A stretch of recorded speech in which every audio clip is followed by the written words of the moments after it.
네, 여러분 안녕하세요. 더오름 수학 원장 이승준 선생입니다. 자, 오늘은요, 화면에 보이는 거랑 마찬가지로 의사도, 변호사도, 학원 강사도 결국 경험이 중요하다라는 주제를 가지고 한번 이야기를 해보려고 합니다. 자, 이제 저희 학원에 고3 학생들이 여러 명이 있는데요. 이 친구들이 이제 대치동 수업도 다닙니다. 이제 경험해보고 싶다고 하고 모의고사 문제풀이반 같은 데도 한번 가보고 싶다고 해서 이제 가보고 같이 저희 학원이랑 같이 다니는 이제 친구들이 있어요. 대부분 이제 오래 다녔던 친구들이니까 와서 같이 질문하고 또 이제 거기는 어떤지 이제 저랑 상의도 하고 다니다가 그만두기도 하고 이제 그렇게 하는데요. 대부분의 이제 대형 강의 저는 뭐 다 일타 강사라 그러는데 이제 진정한 일타 강사는 인강 일타 강사가 일타 강사지 뭐 대치동에서 인원이 많은 강사가 일타 강사는 아니죠. 근데 이제 그런 이제 인원이 많은 강사 수업을 듣고 온 친구들이 대부분 공통적으로 하는 말이 있어요. 뭐냐 하면 선생님 선생님 그 대치동 수업을 들어보면 선생님이 너무 어렵고 복잡하게 푸는 것 같다. 쉬운 문제도 너무 어렵고 복잡하고 장황하게 푸는 것 같다. 이해가 잘 안 간다. 이제 그런 이야기를 많이 합니다. 그러면 도대체 그 실력 있는 이제 그 분들이 왜 도대체 그런 이야기를 들을까? 뭐 공부를 잘하는 친구들은 뭐 어느 수업을 들어도 상관없지만 공부를 못하는 친구들, 성적이 낮은 친구들은 오히려 그런 수업을 들으면 입을 쩍 벌리고 그리고 이제 더 실력이 늘어야 되는데 왜 그런 친구들이 점점 더 의심을 가지고 이제 이해를 잘 못하고 그렇게 될까? 이제 강사 경험이 있는 제가 이제 물론 저도 지금 강사도 하고 학원도 운영하는 원장이지만 제가 이제 대치동에 있었던 경험을 나름 저도 시행착오를 겪었던 그런 경험을 가지고 한번 이야기를 해보려고 해요. 자, 유명한 학원 강사의 풀이 비법. 대부분 유명한 인원수가 많은 강사들이 수업을 어떻게 하죠? 칠판 수업을 합니다. 주어진 교재를 가지고 준비된 수업을 하게 됩니다. 네. 수업 시간에 돌발 질문은 거의 없죠. 보통은 챕터에 나눠서 결정된 진도에 따라서 풀이가 되게끔 됩니다. 그러니까 결국에는 어떻게 되냐?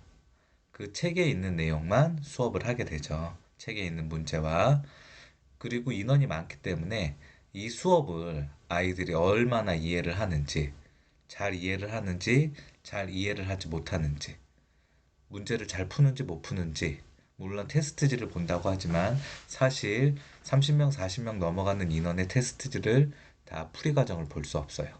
조교들이 보는 거죠. 조교들이 보고도 안 해요. 이거는 솔직한 사실입니다. 반박할 수 없을 거예요. 저도 해봤기 때문에 이제 그렇게 됩니다. 그러니까 어떻게 수업을 진행을 하게 되냐 하면은 원론적인 부분에서만 수업을 진행을 하게 돼요. 내가 하는 수업이 아이들 수준에 이해가 잘 되는지, 안 되는지. 이거를 아이들한테 이렇게 설명을 해줬을 때 얘가 이해를 하는지, 아니면 노가다로 풀어줘야 되는지, 아니면 더 원론적이고 개념적으로 풀어줘야 되는지, 정식 방법으로 풀어줘야 되는지, 야매법을 찾아줘야 되는지, 그런 거 몰라요, 사실. 그러니까 정해진 수업만 진행하게 됩니다. 강사가 인원이 더 많아지면 연예인처럼 매니저가 있습니다. 우리는 그 매니저를 조교들이라고 하죠. 이 조교들이 이제 유명 강사들을 보면 그냥 대학을 갓 입학하거나 대학을 재학 중인 그런 친구들도 있지만 이제 석사나 박사 과정에 있는 그런 친구들도 있습니다. 그런 친구들 사실 강사보다도 더 문제도 잘 풀고 준비도 잘 돼 있죠. 강사를 준비하는 그런 분들도 있고요. 그런 분들이 수업의 풀이 자료를 잘 만들어 줍니다. 그러면 이제 강사가 어느 정도 노하우가 쌓이면 이제 아나운서가 대본 읽듯이 그 풀이 자료만 가지고 이제 수업을 진행을 하게 되죠. 물론 전공을 하신 분들, 똑똑한 분들이라면 금방 이해할 수 있을 거라고 생각합니다. 하지만 이 영상을 보는 분들 중에서 이제 뭐 강의를 한다든지 학교 선생님이거나 교수이거나 그런 분들이 아마 공감하실 수 있을 것 같은데, 이제 임용고시, 어려운 임용고시를 합격한 그런 이제 학교 선생님이 뭐 육아휴직이나 기타 사유가 있어서 1년 또는 2년 정도를 휴직을 하고, 그리고 다시 이제 고등학교 현장에서 수업을 한다면 내용을 모르지는 않죠. 하지만 문제를 실질적으로 바로 풀려고 하면 안 풀리는 문제가 많습니다. 그만큼 공부가 안 되면 아무리 실력이 있는 사람도 잊어버린다는 거죠. 이제 제가 이거를 이제 강의를 하면서도 깨달았지만 아이들을 가르치면서 한번 깨달은 적이 있어요. 뭐냐 하면, 제가 석사 시절에 저희 교수님 딸을 한번 가르친 적이 있습니다. 수학과 교수님 딸이에요. 네. 저한테 부탁을 하더라고요. 성적을 어디까지 올려주면 성공 보수를 주겠다. 장학금도 주겠다. 막 그러면서 부담스러워서 안 하려고 했는데, 그제 논문 지도 교수님이라서 어쩔 수 없이 했어요. 그런데 이제 제가 이제 교수님이 가르치지 왜 그러냐 그랬더니, 자기가 가르치는 걸 잘 못 알아듣는다고 이제 그러더라고요. 그래서 제가 어, 그 아이랑 이제 가르치면서 얘기를 했더니 아빠는 이상한 방법으로 푼다는 거예요. 그러니까 이 교수님이, 수학은 잘하죠. 수학과 교수님이니까. 제가 알기로는 막 서울대도 조기 졸업하고 막 그런 분으로 알고 있는데 굉장히 똑똑해요. 그런데 자기만 똑똑한 거예요. 이 아이의 수준에 맞춰줄 수가 없다는 거죠. 아이 눈으로 봤을 때는 더 쉬운 풀이법이 있는데 이상하게 푼다는 거예요. 그 교수님은 너무나 지식이 많으니까 그게 더 쉬운 풀이법일 수도 있죠. 하지만 그거를 이해할 수 있는 사람은 뭐 전공을 하거나 머리가 좋거나 저처럼 석사 과정에 있는 사람들이나 이해가 가지, 일반적인 중고등학생은 이해할 수 없다는 거예요. 그런 식으로 수업을 하고 공부를 하는 분들이 많습니다. 그러면 100명의 학생이 들으면 그 중에서 똑똑한 학생 한두 명 있어요. 신박하다. 오, 대단하다. 저 사람 실력이 좋다. 그러면 그 똑똑한 학생이 메인이 되기 때문에 입소문이 나고, 그리고 그 수업은 더 유명해지지만 두 명을 제외한, 한 명을 제외한 98명, 99명에게는 그 수업은 아무 쓸모없는 수업입니다. 이거는 제가 경험을 해봤습니다. 그런데 수업을 하는 분은 전혀 몰라요. 왜? 다 나처럼 똑똑하다고 생각하기 때문에. 그리고 어떤 부분에서는 자기 자신도 이해하지 못하고 그냥 남이 써준 풀이를 가지고 수업을 하기 때문이죠. 자기가 그거를 다 풀어보고 이해를 한다면 절대 그렇게 설명할 수 없어요. 그러니까 옛말에 이런 말이 있었잖아요. 공부를 못하던 사람이 공부를 해서 가르치면 오히려 더 잘 가르친다. 반은 맞고 반은 틀린 것 같아요.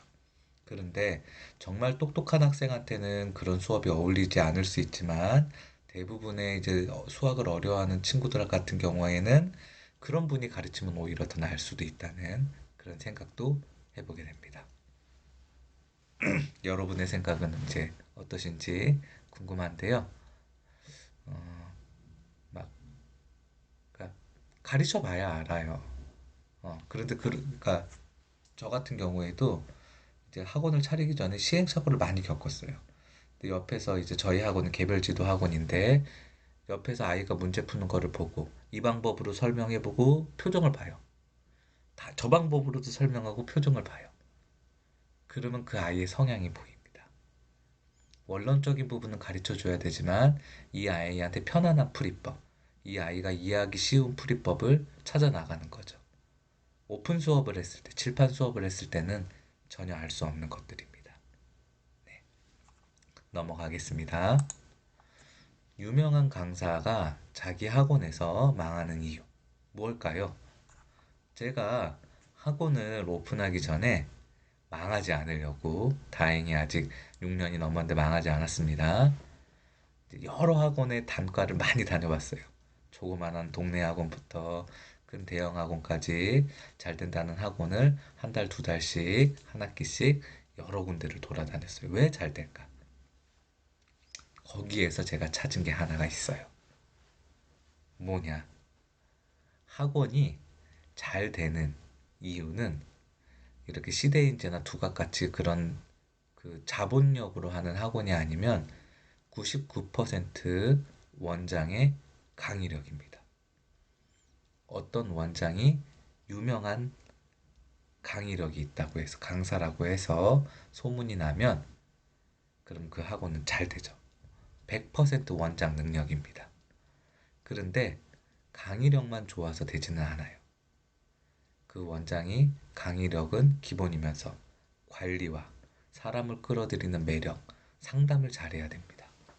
그렇게 해서 원장이 밤을 새고 아이들 문제를 풀어주고 보충을 해주면서 학원이 커요. 그러면 돈을 많이 벌겠죠. 그러면 수업하기 싫습니다. 왜? 예전처럼 잘하려면 공부해야 되니까. 다행히 저는 수학 문제 푸는 게 재밌기는 한데요. 저 잘 풀어요, 굉장히. 그런데도 아직도 출근하면 30분, 40분씩 문제 풀고, 그리고 어려운 문제 나오면 아이들 풀어준 이후에 더 쉬운 방법이 있는지 없는지 다시 풀어봅니다. 굉장히 중요하죠. 너무나 신기한 건 뭐냐 하면요. 풀면 풀수록 새롭다는 거예요. 더 쉬운 방법, 더 쉬운 계산. 그런 것들이 생각난다는 거죠. 근데 힘들어요. 힘듭니다. 돈이 많이 벌리면 하기 싫죠. 그러니까 안 하고, 그러면 학원이 망하게 돼요. 두 번째, 이거는 제가 겪었던 시행착오인데요.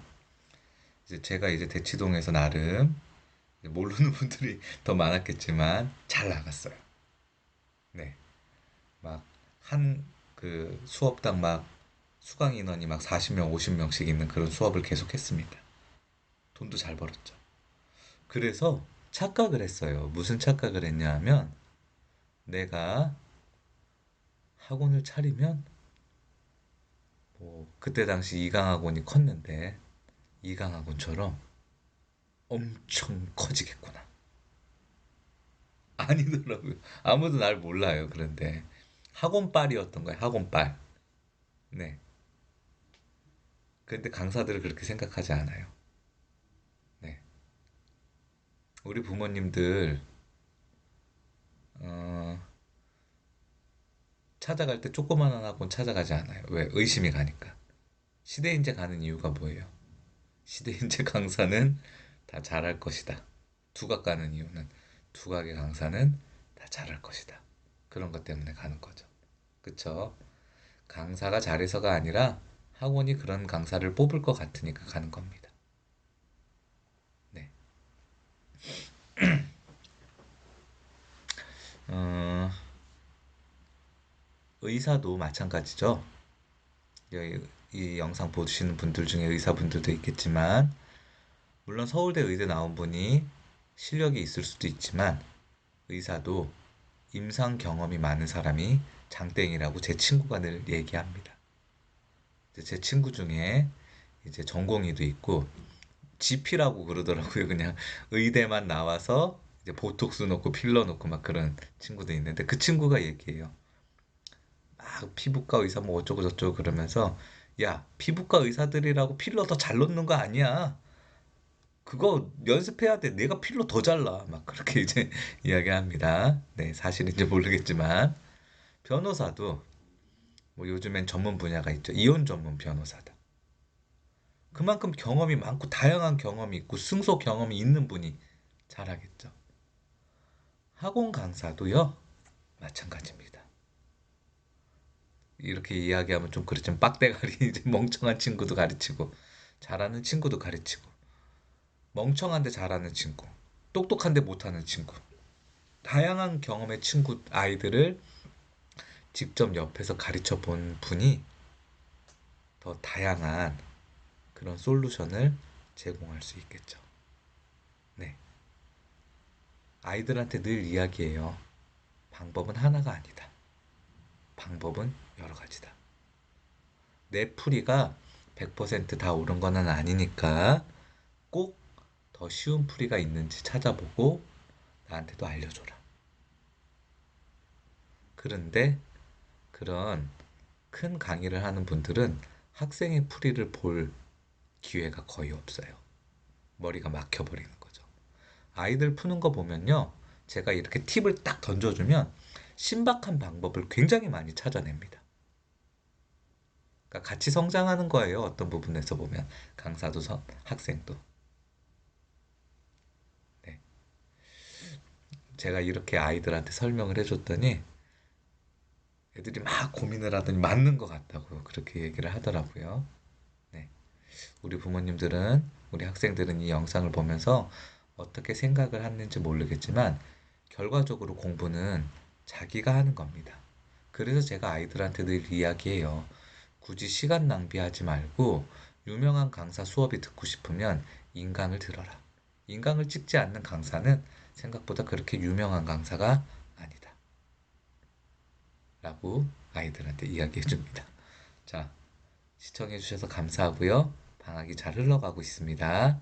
혹시나 지금까지 계획을 잘 못 세우고 잘 못했다면 오늘부터 좋은 실천을 하기를 간절히 바라면서 오늘 영상 마치겠습니다. 시청해 주셔서 감사합니다.